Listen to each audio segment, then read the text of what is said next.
ఈ వీడియోలో ప్రతి ఒక్కరి చేతుల్లో ఏదో ఒక వస్తువు ఉండడం చూసి వీళ్ళంతా ఇల్లు ఖాళీ చేసి తరలిస్తున్నారని అనుకుంటున్నారా?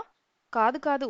ఈ దృశ్యాలు బంగ్లాదేశ్లోని ఢాకాలో ప్రధాని అధికార నివాసం పరిసరాల్లోనివి. ప్రధాని షేక్ హసీనా రాజీనామా చేసి దేశం విడిచి వెళ్లిపోవడంతో ఆమె ఇంట్లోని వస్తువులను నిరసనకారులు దోచుకెళ్లారు. రిక్షాలు ఏర్పాటు చేసుకుని ఫర్నిచర్ను, టీవీలు, ఇతర విలువైన వస్తువులను ఎత్తుకెళ్లిన వీడియోలు ప్రస్తుతం నెట్టింట వైరల్ అవుతున్నాయి. మరి దీనిపై మీ కామెంట్స్ ఏంటి?